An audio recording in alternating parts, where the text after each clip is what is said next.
ప్రతి నెల మొదటి మంగళవారం తిరుపతి స్థానాలకు శ్రీవారి దర్శనం కల్పించేందుకు టీటీడీ ఏర్పాట్లు చేసింది. ఈ నెల 3వ తేదీ స్థానికులకు శ్రీవారి దర్శనం కల్పించనున్నారు. ఈ మేరకు సోమవారం తిరుపతిలోని మహతి ఆడిటోరియం, తిరుమలలోని బాలాజీ నగర్లోని కమ్యూనిటీ హాల్లో దర్శన టికెట్లను ఉచితంగా జారీ చేశారు. ఈ టికెట్ల జారీని TTD chairman B Naidu, Tirupati MLA Arani Srinivasulu ప్రారంభించారు. తెల్లవారుజామున 3 గంటలకే స్థానికులు క్యూ లైన్లో చేరుకొని దర్శన టికెట్లను తీసుకున్నారు. సీఎం చంద్రబాబు నాయుడు సూచనల మేరకు తిరుపతి స్థానికులతో పాటు రేణిగుంట, తిరుపతి రూరల్, చంద్రగిరి నివాసితులకు శ్రీవారి దర్శనం కల్పించినట్లు వారు చెప్పారు.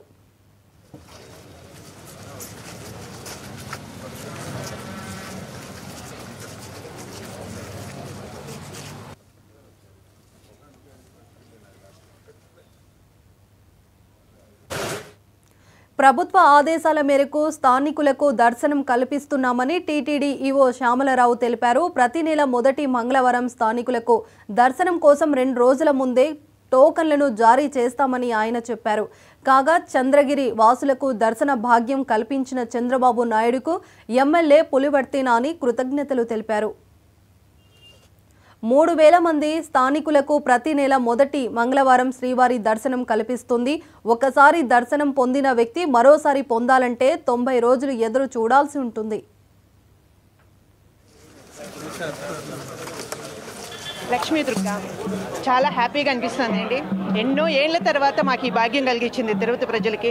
చాలా చాలా సంతోషం, ధన్యవాదాలు. కానీ ఒకటి 3000 కాకుండా 10,000 టికెట్స్ పెడితే బాగుంది. ఇన్ని లక్షల మంది రోజు దేవుని దర్శనం చేసుకునేటప్పుడు కనీసం లోకల్గా ఉండే వాళ్ళకి 10,000, నెలకి 10,000 పెడితే ఎక్కడ కౌంటర్లు అక్కడే పెడితే బాగుంటుందండి. చంద్రగిరి కౌంటర్ చంద్రగిరిలో, రేణిగుంట కౌంటర్ రేణిగుంటలో, తిరుపతి కౌంటర్ తిరుపతిలో పెడితే జనాలకు సుఖంగా సౌఖ్యంగా ఉంటుంది. అందరికీ ఒకే చోట పెడితే కదా అంత పొద్దున్న 5ంటికి అక్కడి నుంచి ఇక్కడికి రావాలంటే ప్రజలు కొంచెం అవస్థ పడతారు. ఈ ఒక్క పాయింట్ని ఆలోచించుకుంటే చాలా సంతోషం అండి. 5,000 కాకుండా 3,000 కాకుండా 10,000 పెంచితే బాగుంటుందండి. 10,000 కావాలని డిమాండ్ చేస్తున్నాం. 10,000 మా తిరుపతి ఇప్పుడు ఇంతకుముందు ఒక అర్బన్ వరకే ఇచ్చేవాళ్ళు, పక్కన ఎంఆర్పల్లి కూడా ఇచ్చేవాళ్ళు కాదు. ఇది మంచిది. రెండోది, ఇప్పుడు 2 విషయాలు ఒకటి గుర్తొస్తుంది మనకి. తిరుపతి అంటే రేణిగుంట మండలం, చంద్రగిరి మండలం కూడా తిరుపతి అని, ఇది ఒక గొప్ప విషయము. రెండోది, చాలా ఏళ్ల నుంచి ఆపేసిన దాన్ని ఇప్పుడు మొదలుపెట్టి ఇవ్వడం అనేది చాలా సంతోషము. రెండోది, విఆర్ నాయుడు గారికి ధన్యవాదాలు తెలియజేయాలి. నెక్స్ట్ ఏంటంటే, ఆయన గురించి మేము చూసినంతవరకు ఆయన శాలరీ తీసుకోకపోవడము, సొంత కారు వాడడము, సొంత పెట్రోల్ వాడడము, సొంత భోజనం వాడడము, సెక్యూరిటీ వద్దనడము, ఇవన్నీ కూడా చాలా చాలా గొప్ప విషయాలు. అంటే పొలిటికల్కి కాస్త దూరంగా భక్తికి మాత్రమే దగ్గరగా ఉండడం అనేది చాలా సంతోషించదగ్గ విషయము. వాళ్ళందరికీ, ఎమ్మెల్యే గారికి, విఆర్ నాయుడు గారికి, ఈ టీటీడీ బోర్డు మెంబర్స్కి అందరికి కూడా ధన్యవాదాలు తెలియజేస్తూ, నా పేరు డి సుబ్రహ్మణ్యం, డిఎస్ అని పిలుస్తారు. కొత్త వీధి స్వామివారి దర్శనానికి వచ్చాము. చాలా సౌకర్యంగా బాగా చేశారు. ఇంత భారీగా ఇంత కట్టుదిట్టంగా చేస్తారని కూడా అనుకోలే. చాలా సంతోషము. ఓం నమో వెంకటేశాయ. ఇప్పుడు ఇంతకుముందులే ఇప్పుడే ఇదే ప్రారంభం చేశారు కాబట్టి చాలా సంతోషమైన శుభ పరిమాణం కూడా చెప్పవచ్చును. ఎందుకంటే ఎంతోమంది మా 70+ ఇప్పుడు మాకు, కాబట్టి ఇటువంటి వాళ్ళకు దర్శనం కల్పించడం అంటే చాలా ఆనందమైన విషయము. ఇదే విధంగా జరగాలని కోరుకుంటున్నాం.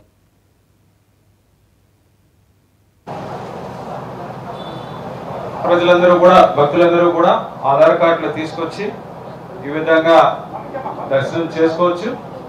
ఇక్కడ అన్ని రకాల ఏర్పాట్లు కూడా చేయడం జరిగింది. అలాగే ఒకసారి చేసుకున్న తర్వాత మళ్ళా 3 నెలల తర్వాత మళ్ళీ అవకాశం కల్పించడానికి నిర్ణయం తీసుకున్నాము. ఇవన్నీ కూడా ఏర్పాట్లు బోర్డు నిర్ణయం తీసుకున్న వెంటనే కూడా వీటి మీద అన్ని రకాల చర్యలు తీసుకోవడం జరిగింది. అధికారులందరూ కూడా చాలా బాగా స్పందించి తొందరగా ఈ సాఫ్ట్వేర్ రెడీ చేయడం దగ్గర నుంచి ఇక్కడ అరేంజ్మెంట్స్ చేయడం దాకా కూడా చేశారు. చాలా బాగా చేశారు. ధన్యవాదాలు.